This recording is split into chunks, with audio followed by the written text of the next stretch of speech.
Hi, welcome to my channel and welcome to this reading vlog. I haven't done a reading vlog since January or maybe February, I'm not entirely sure, but it's been a while. And that's basically because nothing much has been going on. I haven't been doing anything. We're not technically in lockdown anymore, but we're still not going many places, I guess. So I've just been at home, and like many of us, I've gotten kind of bored with that, so haven't really felt like vlogging it. But this weekend that's gonna change, because for the first time in a while I'm participating in a readathon this weekend. It's a Dutch readathon called Pinksteren Readathon. Pinksteren is the Dutch word for Pentecost, and tomorrow on Sunday it's Pentecost. Today is Saturday the 22nd of May, and in the Netherlands with Pentecost we always have a long weekend, so we have Monday off as well, which is really nice. And I was already planning on doing lots of reading during this weekend, but then yesterday evening I found out that today this readathon starts and it runs for 3 days, and it seems like a lot of fun. And I haven't really been reading that much over the past couple of weeks. I've still been reading, but there hasn't really been a day or a weekend where I've just devoted most of my time to reading, and I always really love those days, but somehow I just haven't made the time for that. I've been playing a lot of Sims because I've been having a few anxious days over the past few weeks. I haven't had a lot of space in my mind for anything else than just playing Sims or watching series. You might have noticed that there haven't really been that many videos on my channel over the past couple of weeks. That's just because I really haven't felt the creativity or the motivation to film anything, and I didn't want to force anything. I just haven't really been able to come up with fun ideas. I do want to film a June TBR this weekend and see if that kind of gets me back into the swing of filming things, and this vlog now, which I just impulsively decided upon doing when I woke up this morning. Yeah, there's kind of been a bit of a creative block over the past few weeks. So hopefully this will change that. I already feel like I'm rambling, but I just really wanted to take this vlog as an opportunity to catch you up on what's been going on with me. So that's also what will be happening. I have no idea if this will be just a vlog for today, if I'm going to be sick of it by the end of today, or if I'm going to vlog the entire weekend. I don't want to make this too long of a video. So let's move on to my TBR. I think I've talked for long enough about other things now. I'm currently in the middle of 4 books, 3 of which are physical books, and that really doesn't happen all that much. Usually I have 1 physical book and 1 audiobook going, and sometimes I also have an ebook going next to that as well. But right now I'm reading 3 physical books and 1 audiobook. The audiobook I'm reading is Sounds Like Me by Sarah Bareilles. I still don't know how to pronounce her name, and I've been listening to the audiobook for over 3 hours. And I'm really enjoying that one. I only have about half an hour left, so I think I'll be able to finish that today. I want to do some baking later, and often when I'm baking I'm listening to an audiobook, so that will be a great combination. And then I'm reading 3 other books. The first one is this one, Dancers on the Shore by William Melvin Kelly. Those of you who've been around for a while will probably remember that last year I read A Different Drummer by William Melvin Kelly and was absolutely blown away by it. It ended up being my favorite book of the year, along with 1 other book. But this is an anthology of short stories by him. I think he wrote this after A Different Drummer, so this was his second book. And I am currently on page 86, and I think I've read about 5 or 6 stories. They're really short stories, only about 10 pages each of them. And they're so good. They're all very different. They're all about Black people, because William Melvin Kelly was a Black man.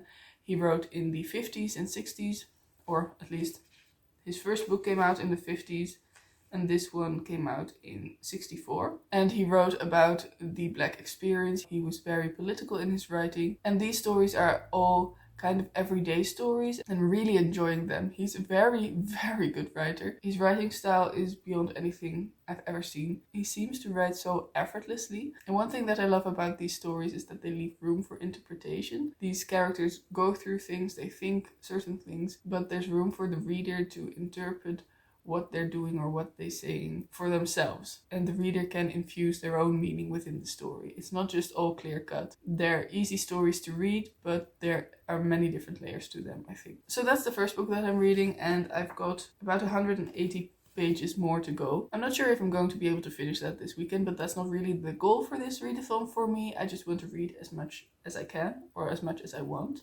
The second book I'm reading is This one, History of Wolves by Emily Fridland. I'm not really far into this yet. I'm on page 30. I started this week and I've only read 2 chapters so far, but so far I'm really enjoying it. It's about a girl who lives in an ex-commune beside a lake in northern Minnesota, and she's a bit of an outcast at school. She doesn't have any friends. Her parents pay very little attention to her, so she's really just very isolated. She lives a very isolated life. But then a young family moves in across the lake, and this has just happened in the story where I am, and she's become a bit fascinated by them. They've just moved in. She's been watching them with binoculars and just paying attention to what they're doing. But it seems as if their lives are going to become entwined. Right now, I think, this isn't on the back, but I think she might become a bit obsessed with them. She seems to have a bit of an obsessive nature from what I've gathered from the story. And I think some bad things are going to happen. I'm not sure, but it sounds really interesting. This is one of the books that's on my list of 10 books I have to read in 2021. It was longlisted for the Man Booker Prize in 2017, and my parents bought it as a gift for me in 2017, and I still haven't read it. So that's why I want to read it this year. And I've read 2 chapters, and it actually seems very good. I'm already fascinated by the story. It's very captivating, and the writing style is really very good. And then the last book I'm reading is a reread, and it's Call Down the Hawk. I don't have the cover of it right now, so it's a bit of a boring book to look at, but it's Call Down the Hawk by Maggie Stiefvater. This is the first book in the Dreamer trilogy. It came out at the end of 2019, I think, and I read it at the start of 2020. But the second book has just come out. I don't have it yet. I just ordered it yesterday. But the second book has just come out and I really want to read it, but I realized that I don't really remember all that much from the first book. A lot happens in this. It's about 450 pages long, I think. Oh, a bit more than that. I remember a lot of exciting things happening. I do remember the general gist of things, but I've forgotten a lot of details. So I wanted to reread it. I started to reread it as an audiobook, but about 1/3 of the way through I decided to quit the audiobook because I really wasn't meshing with the narrator, and it was starting to influence my enjoyment of the story. Because the first time I read this, I gave it 5 stars, but while I was listening to the audiobook, I was actually starting to get a bit annoyed with the book, just because of the way the narrator narrated it. He has a very gravelly voice. He seems to growl a lot, and he has this drawl, and it's just a bit over the top and just a bit annoying. At first I figured it really fit well with Ronan, one of the main characters in this, and one of the main characters in the Raven cycle as well. But this also has a female main character who is also British, and this very American man trying to do a British accent and trying to narrate a woman just wasn't good. I really wasn't into it. So I actually wasn't really feeling like listening to the audiobook anymore and continuing this story, and I figured I really don't want this audiobook to ruin Call Down the Hawk for me, so I decided to pick up the physical book again. Actually, it did take me some time to really get back into it, just because the audiobook messed me up for it so much, which is really annoying and pisses me off a bit. But now I'm really enjoying it again. I'm on page 325 and I have about 140 pages left of this, I think. I think my main goal for this weekend will be to finish this, just because I want to be done with the reread. I will see how far I get in the other 2 books. I've rambled on for 15 minutes now, so I think that's quite enough for the first clip of this video. I just really feel excited to vlog again. I haven't been excited about vlogging in a long time, but I felt like catching you up on what I'm doing, on what I'm reading, and just doing something mellow without having to be very creative about a video, about a concept. I think this will be a great way to get me back into the video making mindset. So let's see how it goes, and I'll catch up with you later. Maybe I'll be wearing actual clothes then, and not, as usual, my blue bathrobe.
We're not yet one day into the readathon and I have already finished my first book. I was just baking a cake, as you saw, a bundt cake, and while I was doing that I was listening to Sounds Like Me by Sarah Bareilles. I think I'm now pronouncing her name right. But anyway, I finished her book. I don't think I really explained what it was about earlier on, but it is a series of essays on her life, how she grew up, and her life in show business and her life as an artist. This book wasn't necessarily on my TBR, but a few weeks ago I saw Olivia from Olivia's Catastrophe talking about it in one of her vlogs, and she had listened to it and she really enjoyed it. I think she gave it 4 stars. I've been listening to a lot of Sarah Bareilles' most recent album, Amidst the Chaos. It's an album that really makes me feel calm, and that's something I can always use, music like that. There are a lot of good songs on there that I've really enjoyed, that I think are really beautiful. I didn't really listen to Sarah Bareilles' music a lot before that. Of course, we all know Love Song. That has been played to absolute death on the radio in the Netherlands, so that's a song that I always enjoyed, but that after a few years I got really tired of, and I don't think I ever really listened to a full album of hers before Amidst the Chaos. But the book Sounds Like Me is from before that album, so that's interesting. I learned a lot about her music, I learned a lot about how she came into the music business, and the book is narrated by her herself, which is really fun. You get all the nuances in the story she's telling, and it really feels like she's telling you her story, like you're having a conversation, a very one-sided conversation. But it feels very personal, just put it like that. She's very funny, she's very honest, she talks about a lot of very personal things, but it really gave an insight into her life as an artist, as a performer, as someone who writes songs, just as a person in general, and I really enjoyed it. So before I finished that book and before I baked the cake, I read some more of Call Down the Hawk. My hope is to finish this book today. I have less than 100 pages left, about 100 pages left, so I think I can do that. I really feel like I'm getting back into the book now. Maybe just deciding to dedicate today to reading this has really helped with my motivation to read it and with my enjoyment as well. Of course, this is a book I really like. It's a reread, but I was struggling to get through it a little bit earlier this week. And in the 50 pages I read this morning, I was reminded once again that I really have very little memory of this book and its details. I read it a year ago. I read it in January 2020, so you'd think that I remember this book. But something was just revealed, some key aspect of this story, of the plot, of the mechanisms of this book. And I was completely surprised. I thought, wow, that's really cool. And then I figured, wait a minute, I've read this before. I should know this. But it's really fun to experience it again. I guess it only adds to the reading experience that I've forgotten things, so I'm not mad about it. So I'm just going to spend my afternoon reading the rest of this, and hopefully I'll finish it.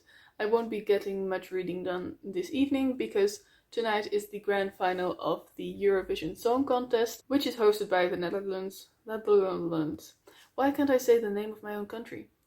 Which is hosted by the Netherlands this year.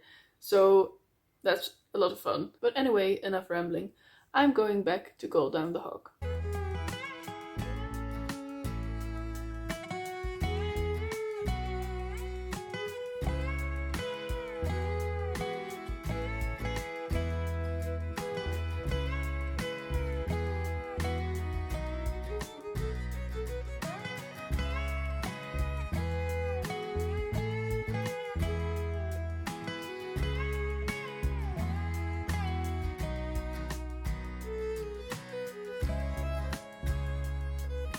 It's now Sunday, it's about 1 o'clock in the afternoon already, and I'm about to film a couple of videos, as you can see here.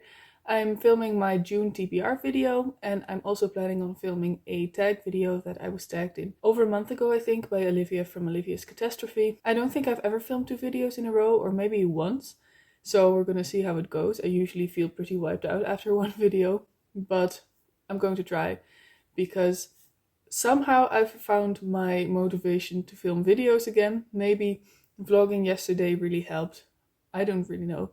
But I'm going to take full advantage of it while I can and film 2 videos. I still don't really have many ideas for other videos, but these are 2 I knew I could film, so here we are. Yesterday, as you might have seen in a montage, I'm not sure what editing Anne decides to do, I finished Call Down the Hawk by Maggie Stiefvater. Like I said earlier, it was a reread.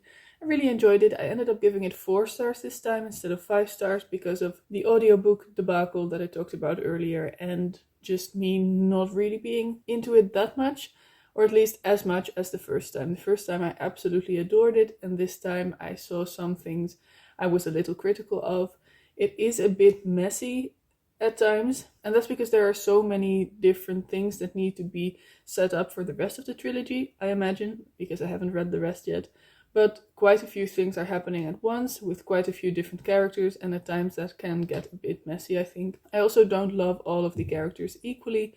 I love Ronan, of course, I love Declan, and I love Jordan, but I'm not a big fan of Hennessy, and I also don't really like Farouk Lane. So that's 2 out of 5 characters that I'm not really rooting for or don't really care about that much. But I still loved it. Maggie Stiefvater is one of my all-time favorite authors, and I always love books about dreams and dreamers and things that happen in dreamscapes. So now I can't wait to read the second book. And then this morning I read some more in these 2 books. I read one short story in Dancers on the Shore, which I really enjoyed. I'm really thinking this is going to be another 5-star read for me, by William Melvin Kelly. I don't know how many stories I have left. I'm not yet at the halfway point of this book. I am kind of thinking that I'll read 1 story from this, then read a couple of pages or a chapter or more from this, and then alternate between the 2. I did read some of this as well. I read about 25 pages this morning, so not that much. I don't think I'm going to finish these 2 within the readathon, but I'm just going to see how far I get and have fun with it. I also do want to play some Sims, I think, this afternoon. So we'll see how much reading I actually get done. I'm not really going to pressure myself. And I also really need to go outside for a bit because I haven't left the house since Wednesday evening. So that's 3 days inside for me, which isn't all that healthy. To my defense, the weather has been awful in the Netherlands. It's been raining pretty much all the time. Anyway, that's it for my catch up. I am now going to film my June TBR and I'll see you later.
Good morning, it's now Monday the 24th of May and the blue bathrobe has returned and I haven't talked much today, so my throat is a bit scratchy. But I've decided to end this vlog here, even though today is also still part of the readathon, because I don't think I'll be doing that much reading today and I'm not going to be doing anything special today, so after 2 days of vlogging it would be just more of the same and I don't want to make this video too long. So I'm just going to wrap it up here. I think for the rest of the day I'll be playing some more Sims because I really want to. And this afternoon my boyfriend and I are planning on playing some board games, so that'll be fun. And I might try to finish reading Dancers on the Shore by William Melvin Kelly, because I think I've got 4 stories left. So I might try to finish this just because I'm really enjoying these stories, but I don't want to read them all one after another. I want to leave some time in between the stories because that's how I prefer reading short stories. And what I'm also very impressed by in this book is the fact that William Melvin Kelly, who at this point was a 20-something man when he wrote this, really knows how to write women. And this was in the 50s or 60s. It's just really impressive to me how this man in the 60s knows how to write a story about a young 19-year-old girl accidentally getting pregnant and how she has to deal with that and what she's feeling and what she's experiencing. It doesn't feel as if it's written from the perspective of a man. I think it just feels like a heartfelt, genuine, honest story. So this is well on its way to becoming a 5-star read, which is pretty special for an anthology, I think. So then I'm also still reading History of Wolves, but I've noticed with this book I'm really enjoying it, but this isn't really a story so far that is really a page turner.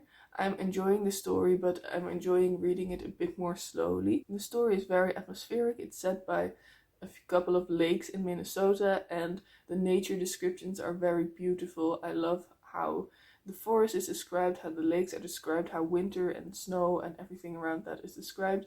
But it makes for a bit more of a slow reading experience. At least I think it does. I think I prefer reading this a bit more slowly and taking my time with it instead of trying to get a lot of it done and trying to finish it before the end of the day. So I'll probably be reading some more of this today, but I'm not going to rush it. But that's my kind of wrap up for this vlog. I hope you enjoyed it. I have no idea if this was interesting to watch or not because I haven't actually been doing much. I definitely had a lot of fun making this, and that was kind of what this vlog was about. I wanted to get my mojo back, get back into filming. Since I filmed 2 videos yesterday, I think that has definitely worked, and I'm just glad that I managed to enjoy myself with filming this video again, and hopefully the end product will be something nice. So that's that. Please in a comment down below tell me what you're reading right now, if you're enjoying it, what you're planning on reading next.